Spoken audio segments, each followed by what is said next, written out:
just wanted to take a minute and kind of recap my journey with gastro appointments this year, as none of my procedures were scheduled in advance. They were all done as a result of a hospital visit or during a hospital admission. I had my original EUS on January 9th as a result of a CAT scan performed on January 5th that showed a suspicious pancreatic mass. The mass was not seen on an MRCP performed on January 6th, and an EUS was performed on the 9th. There were no significant clinical findings, and a follow-up CAT scan was scheduled for April 10th. As I continued to have problems, I didn't get an in-office visit, but was finally told to go back to the emergency room on January 23rd. The 24th, I had the ERCP that resulted in the splenic laceration. I did not see that gastro doctor again until February 7th, when he removed the stents from my pancreatic and common bile duct, one of which had migrated and the other was occluded. That did provide some temporary relief, but the pain quickly came back and has yet to resolve since.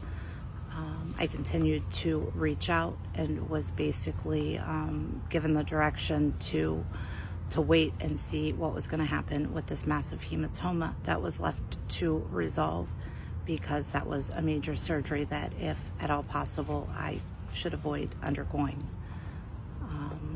I continued to have follow-up care. I did finally get a second opinion scheduled on March 31st, only to have that canceled by the provider, letting me know that the doctor that performed the original ERCP should take accountability for my care and follow up more closely.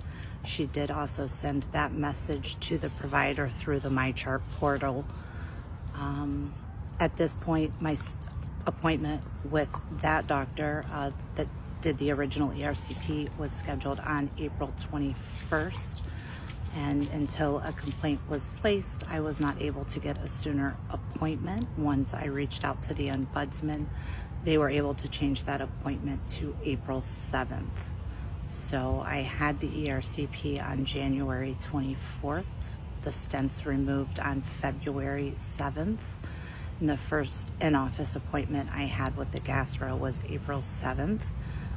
During which he basically said I was a hypochondriac and I suffered from depression, and there was nothing further he could do until I had additional imaging, which I had to cave to the pain in May due to the hematoma in the spleen, and resulted in me having an open splenectomy in June, and was able to have a PET scan and MRI done in early July, at which point I had a diagnosis of chronic pancreatitis thrown at me through MyChart, along with a prescription for Creon. But when I reached out to ask questions or get more information on the diagnoses, alternative treatments, because I don't have insurance and Creon is extremely expensive, I did not receive a response. I continued to struggle, had a second appointment canceled in August with another gastro that again referred me back to my original provider. I was able to get in with a liver specialist because I did have some incidental liver lesions found on some imaging, and she confirmed there were no immediate concerns and referred me to a pancreatic specialist who is unsure as to why I'm having the dilation in the bile ducts, or the upstream dilation, or the air in the bile ducts is not resolving, and there's also inflammation in my pancreas. I do have a follow-up with him in December, and he's hoping to repeat endoscopy or an MRCP in January.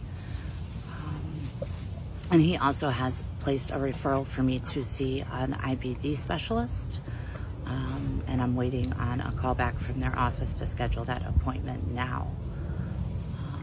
Needless to say, it's been a fight to try to get in and be seen by any provider, and just kind of feel like I'm getting shoved in from one direction to the next, and nobody really taking ownership of the care.